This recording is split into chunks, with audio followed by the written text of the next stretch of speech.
Air Asia के विमान QZ8501 के जावा सागर के ऊपर से लापता होने के बाद जैसे जैसे समय बीतता जा रहा है, उसमें सवार 162 लोगों के परिवार वालों की धड़कनें बढ़ती जा रही हैं।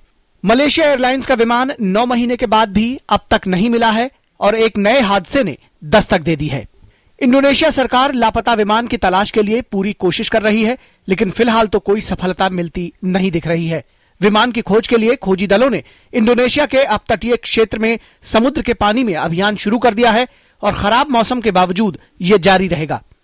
There are 30 ship operation in this area. President instructions to all our peoples to do the best and fast and no limit to fines the plane and the passenger of course.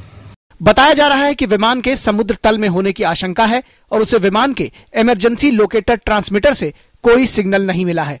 सुबह इंडोनेशियाई अधिकारियों ने बताया था कि लापता विमान की खोज में लगे ऑस्ट्रेलियाई विमान को समुद्र में संदिग्ध चीजें दिखाई दी हैं, लेकिन इंडोनेशिया की सरकार इसकी पुष्टि करने से इनकार कर रही है, जिससे तलाशी अभियान में कोई सफलता हाथ लगने के दावों को धक्का लगा है।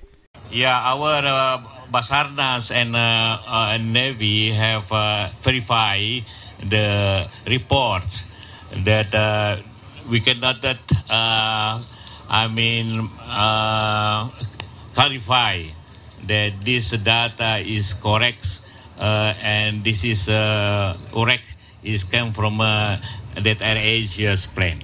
इंडोनेशिया की national search and rescue agency के प्रमुख के मुताबिक देश के बांका द्वीप से 270 नॉटिकल मील के दायरे में ध्यान केंद्रित किया जा रहा है। इस दायरे का विस्तार भी किया जा सकता है। मीडिया में आई खबरों के मुताबिक इंडोनेशिया, मलेशिया, सिंगापुर और ऑस्ट्रेलिया के चालक दल खोज अभियान में शामिल हैं। खोज और बचाव अभियान के लिए भारत और चीन समेत 5 देशों ने मदद की पेशकश की है। सिंगापुर की ओर जा रहे विमान QZ8501 कल इंडोनेशिया के सुरबाया से उड़ान भरने के 1 घंटे से भी कम समय में एयर ट्रैफिक कंट्रोल रूम से अपना संपर्क खो बैठा था। इससे पहले विमान के पायलट ने खराब मौसम से बचने के लिए थोड़ी अधिक ऊंचाई पर उड़ने के लिए अनुरोध किया था। विमान में क्रू मेंबर समेत 162 लोग सवार थे। इन लोगों के परिवार वालों का अब बुरा हाल है।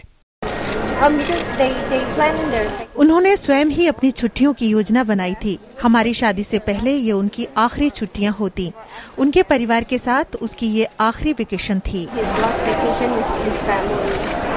लापता विमान इंडोनेशिया एयर एशिया का है। इस पर 51% मालिकाना हक फेरसिंदो नुसा पेरकासा का है और शेष 49% हिस्सेदारी मलेशियाई कंपनी एयर एशिया बरहाद की है। इंडोनेशिया सरकार का कहना है कि विमान के लापता होने के बाद सरकार देश में एयर एशिया के संचालन की समीक्षा करेगी। उधर कंपनी के मुताबिक विमान की तलाश करना और जांच उनकी पहली प्राथमिकता है। We don't really want to speculate until we find the aircraft. We know what went wrong, then we'll look into it and see, what we need to improve if we need to improve. But it's speculation at the moment, so it's premature to talk at the moment. विमान के लापता होने की यह घटना तब हुई है जब लोग पहले ही इस साल हुए 2 मलेशियाई विमान हादसे की कड़वी यादों को नहीं भुला पाए हैं। मलेशिया की राष्ट्रीय विमानन कंपनी मलेशिया एयरलाइंस इस साल अपने 2 विमान गंवा चुकी है।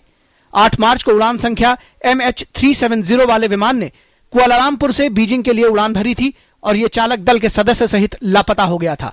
इसमें 239 लोग सवार थे। इसी तरह 17 जुलाई को MH17 उड़ान को यूक्रेन में आसमान में मार गिराया गया था। इसमें 298 लोग सवार थे। DD news.